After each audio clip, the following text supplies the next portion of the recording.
Most 3D artists believe the same thing. In the last year, I built a community of over 1,700 3D artists, and after speaking to many of them, there were things almost every 3D artist believed to be true that is a lie. They believe that if they just get better at rendering, better lighting, learn a new insane plugin, then eventually clients will find them and start knocking on the door. And honestly, that belief sounds logical because skills should matter. But after speaking to so many 3D artists in the last year, I noticed something strange. Some of the most technically talented artists I know are still struggling to get clients. Meanwhile, other artists who honestly aren't even the best technically are building real businesses, getting repeat clients and making consistent income.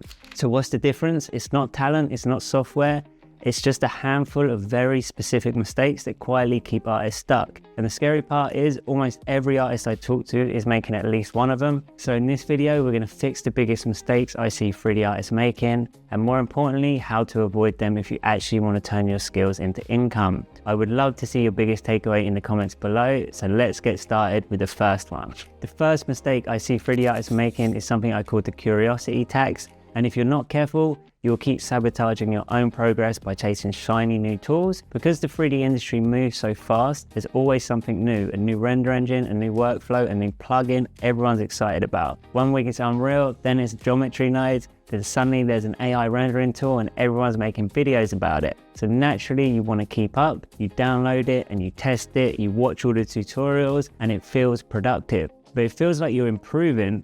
But here's the uncomfortable truth. Most 3D artists are spending years exploring tools without any real-world application or clients attached to it. This is time you could be developing your relationships with potential clients. So they're constantly learning but never applying. And the reason this happens is psychological. Learning feels safe, you follow the steps, you get the results. But selling your skills, that feels risky. Selling means rejection, selling means someone might say no. So instead, a lot of artists stay inside their comfort zone of the software, but every hour spent learning random tools without a clear purpose is curiosity tax, and that tax compounds over time. You lose momentum, you delay building relationships, you delay finding real clients, and suddenly 2 or 3 years have passed, and other than knowing a few more tools, nothing has changed. So what's the fix? You need to shift from explore mode to exploit mode. So explore mode is important early on. I even have a video about the optimal time to stop exploring, but eventually you will need to start asking a different question. So stop asking what should I learn next and start asking who will pay me for the skills I already have. Because you don't need to be the absolute best 3D artist in the world. You just need to pick one specific problem for one specific client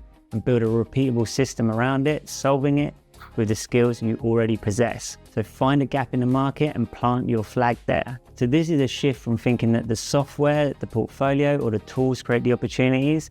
That is not the case. Tools do not create opportunities. They come through people. So it would make sense to start building relationships, and that is where opportunity starts. We get hundreds of applications to future-proof 3D artists, and the unsuccessful applications are almost always making the same mistake, the Frankenstein menu. And this mistake alone can quietly destroy your chances of landing good clients. So let me explain. Imagine walking into a restaurant, you sit down and you open the menu and it has Chinese food, Italian pasta, burgers, Indian curries, sushi, everything. What's your immediate reaction? First is likely, do they have what I want? And if they do, you assume this is a cheap buffet and the food probably isn't that great. Because if they're trying to cook everything, they probably specialize in nothing. And most 3D portfolios look exactly like this. I'll open someone's portfolio and I'll see a dragon next to a car, next to an interior, next to a potato, and it's just a collection of random work. But here's the problem most 3D artists don't realize. Your portfolio is not an art gallery. I mean, it could be, but if you want to get clients, you need to treat it like a sales tool. Clients don't look at your portfolio thinking, wow, what a creative person. They're actually asking the question, can this person solve my problem? And when they see the random work, their brain can't connect the dots. They don't know what you specialize in, so their default assumption is you're a generalist, and generalists compete on price, whereas specialists, they compete on value. So what's the fix? Cut down your portfolio. Seriously, delete the filler. Your portfolio is much better with 3 to 5 focus pieces, and every piece should speak directly to the type of client you want. But there's another mistake 3D artists make here, and they're just uploading images, image, title, done. The image doesn't tell the value, stories do. So you need to remember that most of your clients likely don't understand the intricacies of 3D. So instead of writing something like living room in Blender, and they think that doesn't look like a living room in a Blender, you explain what was the problem, what solution did you create, and what was the result? Because when the clients see the business impact of your work, they can see how it helps them rather than having to work it out themselves. The next mistake is something I call the spider, and this is where a lot of talented artists lose momentum. They stay stuck, and when it feels hard, they just jump to something else because they try to do too many things at once. They're building a website, learning new plugins, posting on Instagram, trying to grow a YouTube channel, designing branding, improving their portfolio, all at the same time. It feels productive, but it's actually chaos because progress requires focus. It's great that we can do everything, but it requires energy and focus to do these things, and we are just diluting the energy we can put into something. So if artist A spends all their time focused on product rendering versus artist B, who focuses a little bit on everything, who is going to be further ahead in 6 months, and who will be producing better work? So think about it like juggling. If someone hands you 2 apples, you can juggle them easy, but add 3 or more, now things start falling. And this is exactly what happens to most artists. Too many priorities and not enough focus. So instead of moving forward, they just stay still. And then the most dangerous thing they can do is think that by adding more, and maybe this next thing is going to be the thing that works, they just end up having to do a ton of things a little bit well and getting nowhere. That's why inside of Future Proofed, we recommend the ladder approach.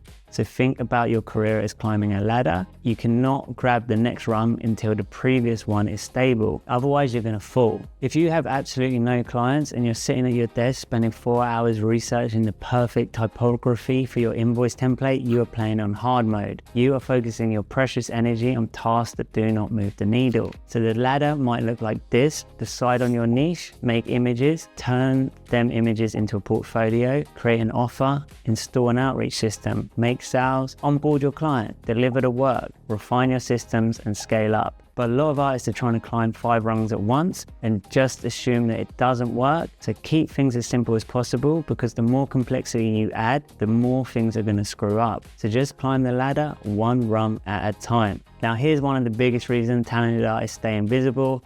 They are waiting to be discovered. They are uploading their work to ArtStation, they are posting renders on Instagram, and then they hope clients will magically find them. But hope is not a strategy. So let me give you a simple equation. 0 visibility multiplied by world-class skills still equals 0 opportunities. Talent doesn't automatically create income. To be honest, how many people actually know what you do?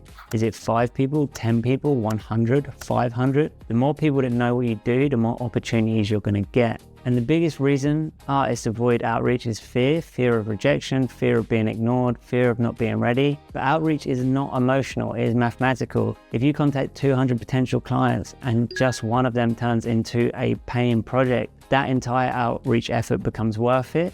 You realize that the formula is for every 200 people you speak to, that means you get 1 client. And it means that every no you get isn't a rejection, it's just a data point, and it's a stepping stone getting you closer to yes. So when you look at it this way, rejection stops feeling so personal. So the fix is to introduce an outreach strategy, not mass cold emailing every studio under the sun. Choose a strategy that has worked for other 3D artists and implement it and stick with it long enough to see the results. We have a ton of proven outreach methods in the 12-week Future Proof program. It's designed to turn your skills into income. So the artists who are succeeding aren't necessarily the most talented.